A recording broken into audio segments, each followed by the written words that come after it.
दोस्तों, धातु अधातु वाले टॉपिक में से अगर सबसे ज्यादा कहीं से कोई प्रश्न पूछे जाने की संभावना है तो वो यही विधि है दोस्तों, झाग प्लावन विधि या झाग उत्प्लावन विधि। इस विधि का इस्तेमाल ऐसक से धातु प्राप्त करने के दौरान विभिन्न चरणों में से एक जगह किया जाता है। इसका इस्तेमाल एग्जैक्ट कहाँ होता है? जब हम चूर्णित ऐसक को सांद्रित ऐसक में बदलते हैं, यानी कि पिसे हुए ऐसक में से रेत, कंकड़, पत्थर जैसी अशुद्धियों को दूर करने के लिए इस विधि का इस्तेमाल किया जाता है। सल्फाइड ऐसकों के लिए मुख्य तौर पर इस विधि का इस्तेमाल किया जाता है। इस विधि में हम क्या करते हैं?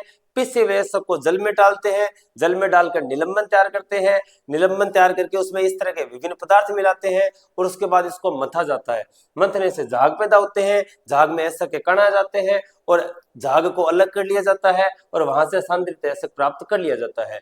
मुख्य इंपॉर्टेंट चीज क्या है दोस्तों? वो ये है कि हम इसमें किस प्रकार के पदार्थों का इस्तेमाल करते हैं।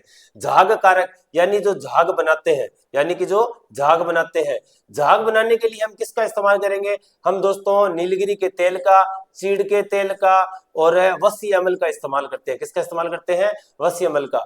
झाग स्थायी कारक, जो लंबे समय तक झाग को रखने में हेल्प करते हैं, इसके तौर पर हम इस्तेमाल करते हैं सोडियम एथिल जेंथेट का। किसका दोस्तों? सोडियम एथिल जेंथेट का। इसका फॉर्मूला है C2H5O C double bond S और SNA।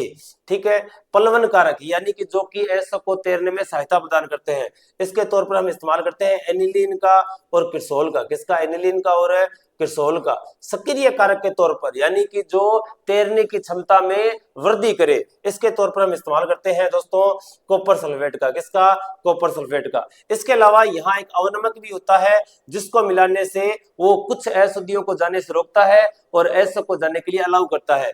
जैसे कि अगर लेड सल्फाइड और जिंक सल्फाइड, अगर इन दोनों, ये दोनों उपस्थित है और अगर इसमें हमने मिला दिया सोडियम साइनाइड यानी कि NaCN मिला दिया, तो NaCN झाग में जिंक सल्फाइड को जाने को मना करेगा और लेड सल्फाइड को जाने को अलाउ कर देगा।